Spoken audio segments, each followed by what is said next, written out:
Good afternoon, everybody. Welcome back to another weather forecast here by Agents of the Forecast, and I hope you guys are all enjoying wonderful New Year's.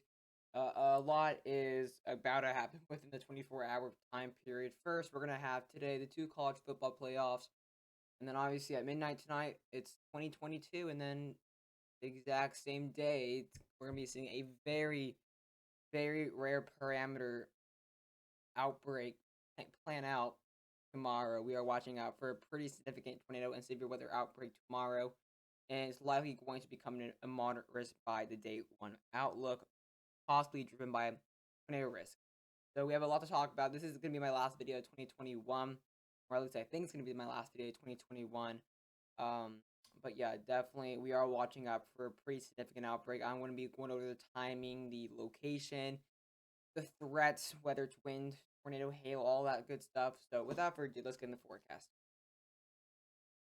So this severe weather outbreak is going to be practically for much of the mid-south and as well for portions of the Tennessee and as well Kentucky valley. That is going to be as this warm front does push northward with that boundary layer. We are going to be watching out for as well some severe weather going on as well over there, especially that low pressure does track pretty north along this Ohio River Valley. We could get some severe weather up here in Kentucky and Ohio and all that general area. So as you can tell, we have a pretty large enhanced risk. It actually just got enlarged with the latest 1730Z update.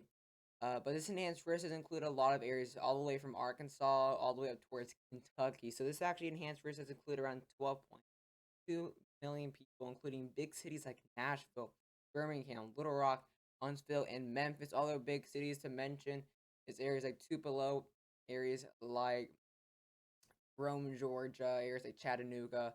They are all also in that enhanced risk. And this is a pretty large enhanced risk considering the two modes of severe weather we're watching out for. And I'll get a little bit more into that later on. But then we have a slight risk all the way from portions of eastern Texas, Oklahoma. That's when that low pressure can be in the morning hours, at least um, late morning hours. And then a slight risk goes all the way up towards West Virginia and Ohio. So this is going to be a pretty large area of severe weather. The reasoning is for that large open warm sector practically untouched until really the overnight hours. Then a cold, crashing cold front comes in. And the slight risks include around 15 million people, so that's also pretty widespread. It does include Atlanta, Louisville, Lexington, Fayette, Kentucky, Montgomery, and Shreveport. And it as well includes as well portions of the South Central.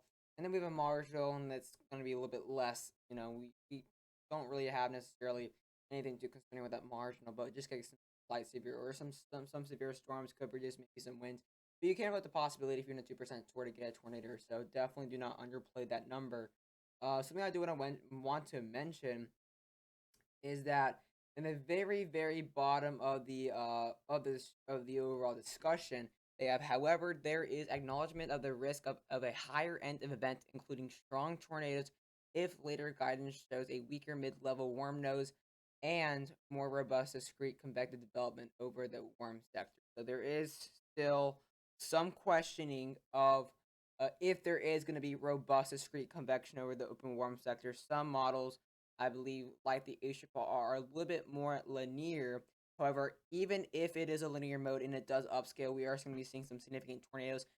And I will explain that as well later in the video. I don't want to get too crazy in that. But yeah, definitely, they practically indirectly mentioned the moderate risk. And I actually, personally, in my own forecast, I went day 2 moderate. Um, Here's the overall tornado outlook. So it's for tornado probabilities. It's practically the outlines of the severe weather probabilistic or categorical. It's pretty much the same. It's practically almost a whole part of, or actually, they're all practically with this tornado probability. So we do have a pretty widespread tornado threat all the way from Pennsylvania towards the Gulf Coast. Practically is where we have a tornado threat. This 2% includes around 16.4 million people. So if you were in that 2%, you guys definitely wouldn't, I wouldn't say like have a plan or wouldn't prepare for any crazy severe weather, but there is still a possibility you guys could get tornadoes. Again, there's a 2% for a reason. So as the storms move in, do not rule out the possibility of a tornado or so. Again, we did see just with Wednesday, we had an enhanced risk um 10% severe weather or tornado probability, and one of the tornadoes out of the two tornadoes that whole day was in Georgia, which was like in the marginal. So you can't rule out the possibility of tornadoes down there in that 2%. And the 5%, we do have a greater probability of seeing tornadoes. Uh, Especially my area to really watch out for tornadoes in the 5% is going to be areas kind of, I'd say, east of Little Rock. I'm not really sure about the tornado probabilities over here near Texarkana and the general border of the three states over here. I'm not really exactly sure or confident in that tornado probability, but I'm definitely very confident in the other 5%, especially with the embedded QLCS overnight threat across Georgia, Alabama, Carolinas, and Kentucky. And then we have a 10% SIG, but the 10% isn't all SIG. There is some areas that are still a 10 non-SIG, but the 10% in general includes a pretty widespread area, 12 million people, including big cities like Memphis, Nashville, Birmingham, Little Rock, and Huntsville. And this 10 non-sig includes like 9 million people, so it's just a little bit smaller. It still includes really urban areas like Memphis, Nashville, Birmingham, Huntsville, and Chattanooga. And then we have that 10% non-sig, so there's going to be a little bit less confidence in actual EF plus tornado in that area. And that includes southern Kentucky, north central Tennessee, and as well portions of the Little Rock area. And the reason why there's a 10 non-sig in Little Rock is just questioning if that cold front's going to crash or not. And then we have a wind threat 30 non-sig. This is going to be pretty apparent with the second or the first mode we're going to be seeing, which is going to be that strong QLCS in linear mode, um, just to the east of that cold front. So we are going to be seeing some linear forcing mechanisms, and this is why they do question um, the subdual discrete motor crossover warm sector, because what if this does stay just linear? That's the question. So that's why they haven't gone moderate yet. But 30 non-sig right now. I wouldn't doubt it goes 30 sig across areas near Tennessee, Alabama, Arkansas, especially is in a pretty big wind threat. And I wouldn't doubt they expand it further south. And then we have a hail threat at 15%. That's going to be a little bit closer to the western half of the risk. That's where music is really good, low level and decent mid level lapse rate. So, going to be seeing as well some good EML force with this event. So, could get some as well large hail. Let's now go ahead and get a look here at the latest ARRR 12Z model run, which is at least the latest 48-hour run. The 18Z doesn't come out till later. But let's go ahead and get a look here at the overall setup. So there you have that really strong 850 millibar jet already kind of coming in there for that second ribbon of flow. There you see that really strong 850 millibar ribbon flow. And this is by 10Z already seeing some really strong 850 millibar wind shear already at 55, possibly nearly 60 knots, and as well already bringing in some higher 40s and as well mid 50s across the warm sectors. We now go to 12Z. It is still, I'd say, a little calmer than its peak. So the one thing about the 12Z ARRR is that it's actually pretty good that it has this LOJ, or this this 850 millibar jet, that it has it a little bit on the weaker side when it comes to the 12Z time frame, because that will allow it to amplify as it goes into the actual warm sector. So as you see now by 17Z and 18Z, now it's really amplified, and that's going to really allow for some really strong directional shear over the open warm sector during convection hours, which is why it's actually a little bit better for severe weather if that little jet and that 850 millibar mid-level winds are a little bit weaker just before, and then they amplify during the actual event. So I'm going to be seeing actually values of over 70 knots for 850 millibar flow. That is just absolutely crazy. We're going to be seeing as well all across the open warm sector, Mississippi, Louisiana, Arkansas. This is going to be by 18Z. Going to be seeing all over the high 50s. And look at it along the river here. This is why we do have that really apparent QLCS threat. There you have that kind of cold front coming in from the east, or sorry, from the west. You have that really, really strong mid-level winds. And that's definitely going to be a really big wind threat, especially if that instability does come into play a little bit later on. Once we go towards around 19Z and 20Z, then that instability is going to really come into handy, and it's both that directional shear and that linear forcing mechanisms, like warm air advection at 850 millibars, and as well with some EMLs at 700 millibars. We're going to be seeing some really good threats for wind, up there near Tennessee and Kentucky, looking at nearly 75 knots at 850 millibars.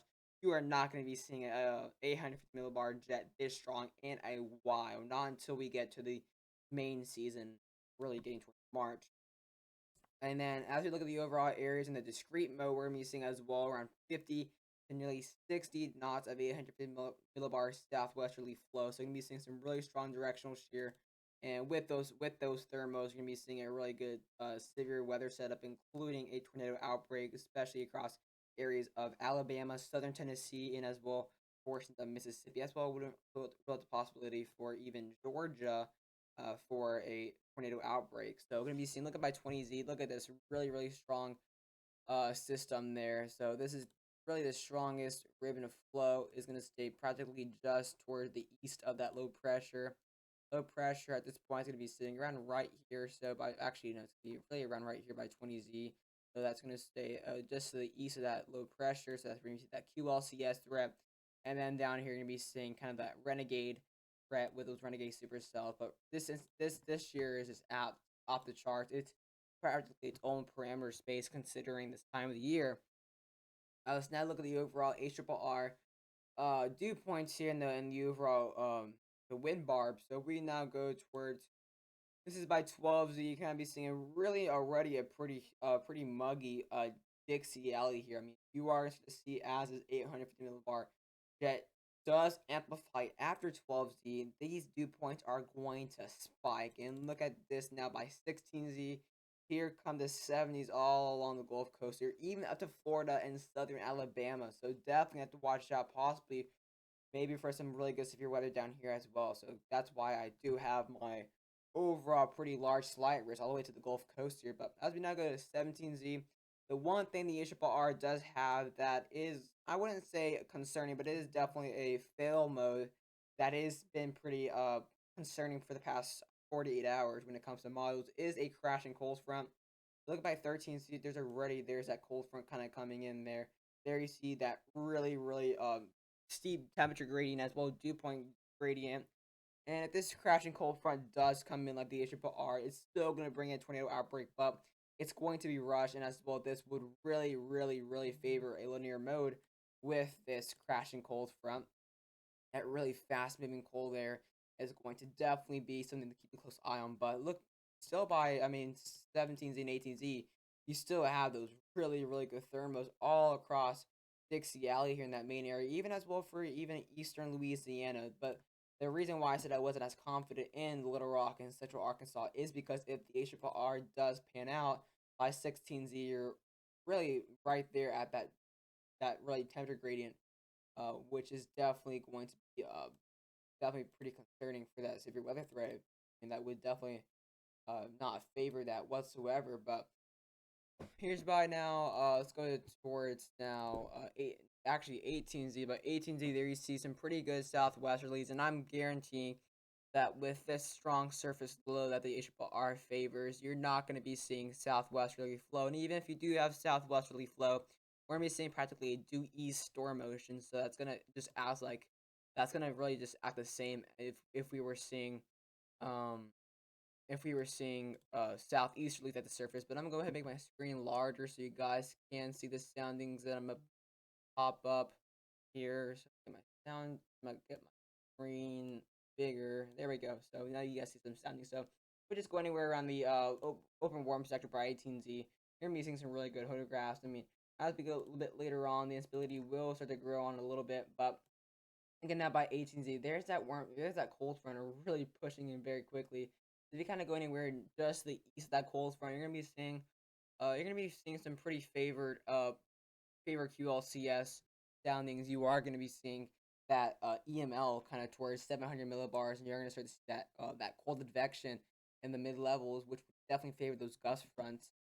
As what we are going to be seeing again is some really strong mesovortices along this QLCS, so we could still see some really significant and strong tornadoes embedded with this QLCS, considering the forcing and considering how strong the directional shear is. So definitely do not rule the possibility, and don't play on this, or do not underestimate this linear mode. But here's some really good discrete soundings here across the open warm sector, but we won't really get that discrete mode until we start to see these premature confluence bands. You kind of see the kind of scarring of these of this of these confluence bands, you're gonna be seeing really, really intense convergence along the surface.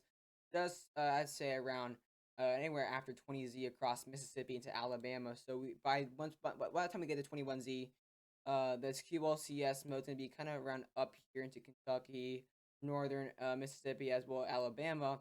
But that's where it's gonna be seeing that tornado threat as well. You could still see some renegades ahead of it, but the big discrete mode's gonna be around right actually that the big discrete mode is gonna be kind of around just whole area right here.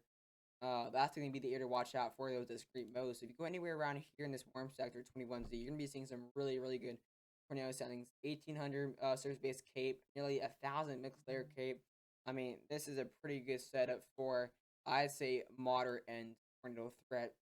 Especially once you go towards the northern half of Alabama. Like I said, you're still gonna be seeing those renegades. Look at this standing right here. Really good sounding. Again, you're gonna be seeing as well some pretty decent cape, especially as lapse rates steepen a little bit later on. As well, you're gonna be seeing some slight EMLs here, and as well really good SRH. And look at that shear, 49 knots at 3 kilometers. That's giving you that really enlarged photograph as you go later on. Now, let's go to 22Z in the northwestern portion of Mississippi. Again, really good soundings with these really enlarged photographs. Each part definitely is a pretty intense model here, but I'd say the 60 was a little bit more intense. And as we now go towards oops, that is not what I wanted. As we now go towards around 23Z and then 0Z, I can start to see this cold front's really pushing it now into Mississippi and now Alabama. So this the threat's going to be towards now north central Alabama here as well. I'm going to start moving in towards closer to Georgia where that severe weather threat will develop. This is also a really good setting, but there is some strong capping there. So we're gonna just really watch out for this. Is actually a pretty good sounding here as well, but there's really good. Uh, there's gonna be some really good cells here. I mean, look at this sounding as here as well. It's pretty good there. North Central Mississippi, really good instability as well. I mean, surface base cape is really increasing when it comes to the model trend as well. The HI is also pretty increasing pretty much as well. The SRH is really increasing. So we are going to be seeing a pretty unstable environment. Speaking of unstable, let's look at the theta E temperature. So this has also been in, I'd say, uptrend lately since yesterday. So let's not go ahead and get a look here at the overall theta E. We're not going to be looking at any soundings here, but I want to show the overall unstable kind of wave of theta E, higher end theta E, considering the time of the year. By particularly 18Z, we're going to be seeing already areas along Mississippi. They're at 342, 343 Kelvin temperature at theta E, and still going to be seeing a really good values of a whole widespread 330 plus already by 18Z. And as you now go towards around, there's that discrete mode, like I said, by 21Z, around those confluence bands, you're going to be seeing 343 to 342 Kelvin temperature. You're not going to be seeing that really good and stable instability across that QLCS mode, but that directional shear should compensate for that. But still going to be seeing, I mean, mid 330s, which is not bad whatsoever.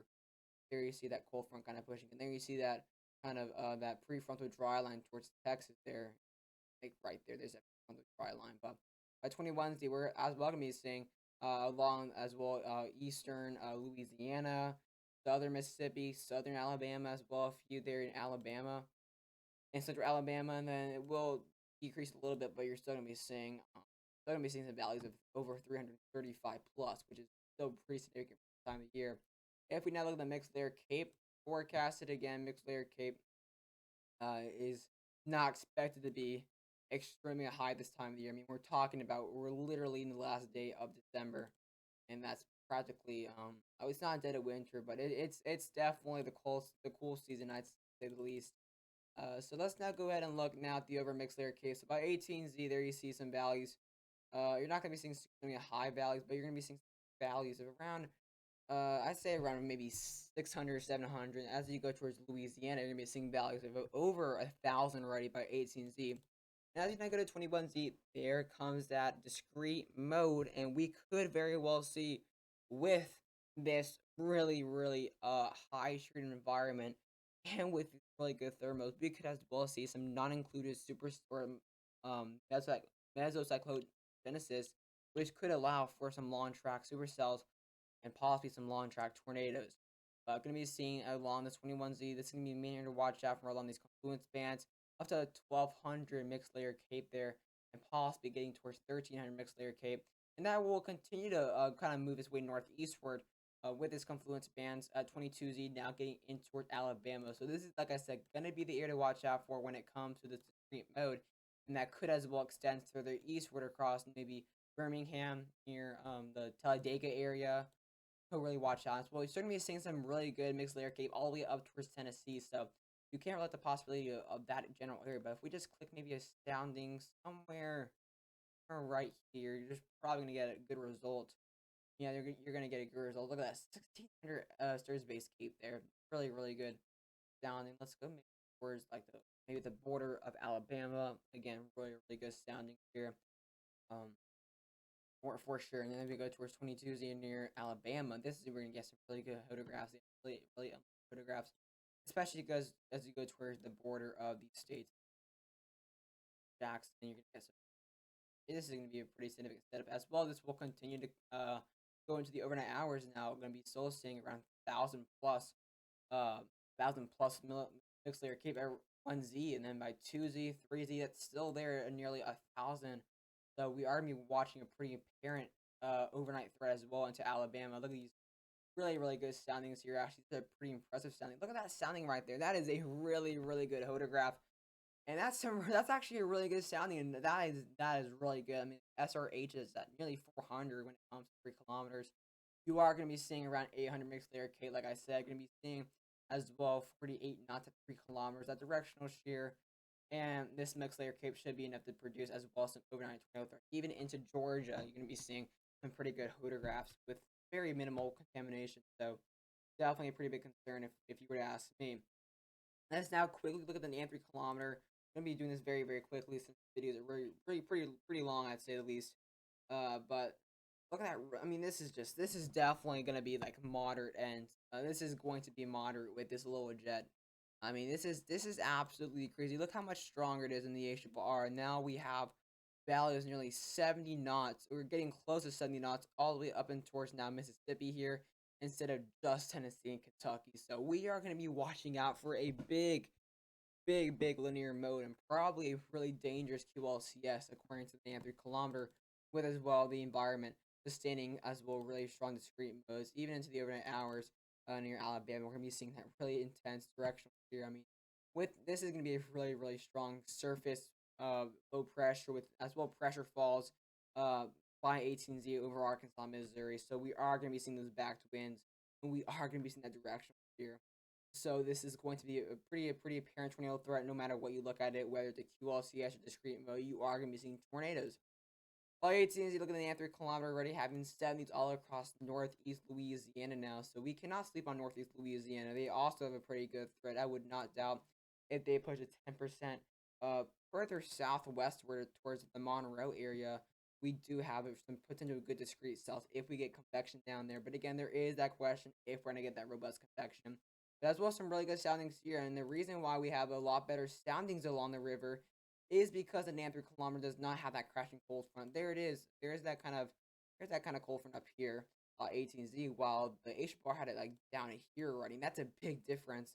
So we are gonna be seeing as well a lot better instability and as well a lot better thermos across even central Arkansas. We actually do have some back southerlies. So this is probably where the Nan or where the SBC is getting their 10%, as the H bar is kind of the only one having a crashing cold front, which kind of makes sense that they're the only one, because if not, the SBC would not have gone at 10%.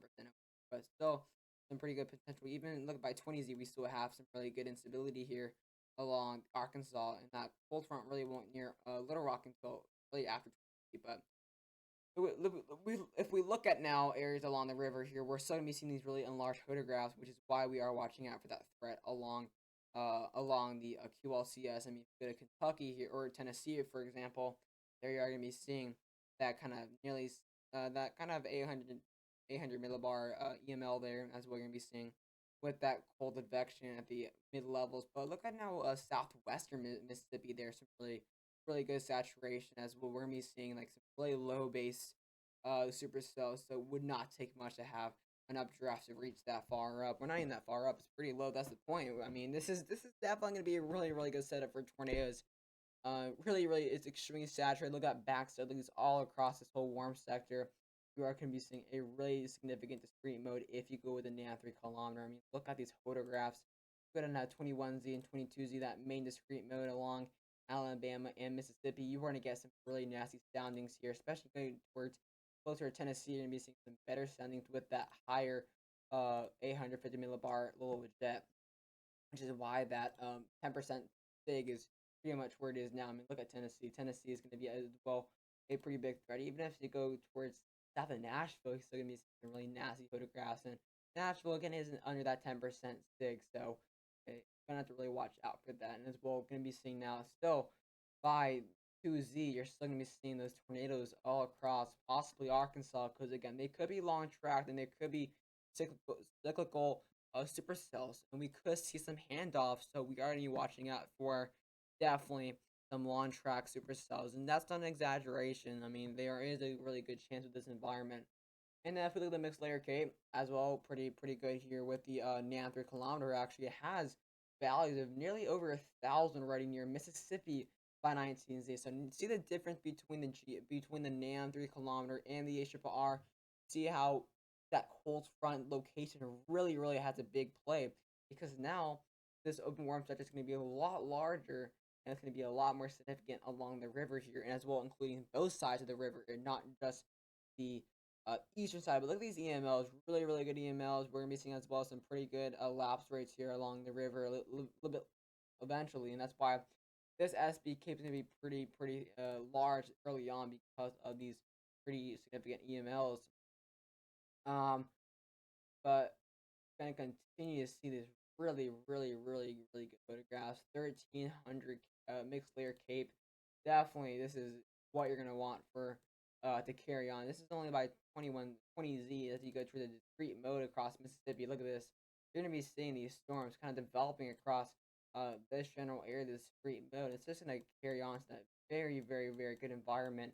And you're gonna be seeing practically that easterly storm motion. So it's gonna kind of just move at this point, 23 is going to be seeing as well some really good nasty storms across central Mississippi. And these really good photographs as well. We're still going to be seeing some pretty good mixed layer cape actually by 21Z and that QLCS mode. So this would also favor some really nasty embedded tornadoes along Tennessee and Mississippi specifically, but as well you could see a few up there near Kentucky and as well in that general, but definitely some really intense. And the last thing I want to look at is the wrap model. Actually, I'm gonna skip the wrap. I'm gonna skip the wrap. I don't know what I was gonna say. I'm gonna skip the wrap. My gosh, dew points. Now I'm gonna show you guys something here that I actually, let's see if I can get a look at. I'm gonna show you guys something very interesting. This is actually gonna be a definitely a big factor towards this whole severe weather threat here, as well as discrete mode specifically. So I'm gonna go to relative humidity at 925 millibars, and I'm going to select my select. Oh my gosh, there we go. Okay, so this is basically looking at the convergence here with this relative humidity. The closer these lines are, that's where we're gonna be seeing most likely those confluence bands of that really high surface convergence, which is gonna be really good. You get these really premature and as well mixed uh, prefrontal confluence bands. You are going to be seeing really good environment with the kinematics together and the instability. You are going to be seeing some really dangerous and as well long-lived supercells, especially if these confluence bands go to the east along the storm motion. You're going to be seeing long track supercells. So if we go now, let's see here. This is 6Z. If we now go towards around, oops, this is the wrong run here. I forgot that we have to go to the 15Z run. Oh my gosh, I am all over the place. Okay, well, let's go to the 15Z, because again, that's how far out this is going to be on the wrap. Okay, I think we got it now. Now I just gotta select the area, and we should be good to go. Yeah, there we go. Okay, so now let's do this again. So let's now look at, obviously, tomorrow. So we go now to around 17Z Saturday. There you start to see a confluence band developing on the kind of the mouth of that river there, and the wrap does not have a crashing cold front, by the way. Look at how these actually confluence bands develop along the mouth of the river here, and look how like this would really favor a pretty strong environment along the river as well. And they're gonna start this. You're gonna be seeing more than just one prefrontal confluence band. You're about to see a second one develop right here along Alabama. You're gonna be seeing another one going up Mississippi and another one going central Mississippi. So overall, you're gonna be seeing really tight, really tight as well. A lot of turbulence along this area. Look by 22Z, really strong EML, or not EML, sorry, confluence bands going all across Mississippi and Alabama, all the way up towards now 0Z. Look by 0Z, you're still gonna be seeing this confluence band along Alabama, still across Mississippi, and then eventually they're gonna make their way in towards as well Georgia and Tennessee, really providing this really good environment for these long-lived supercells. But I hope you guys enjoy the video, and I'll see you guys later. And Happy New Year!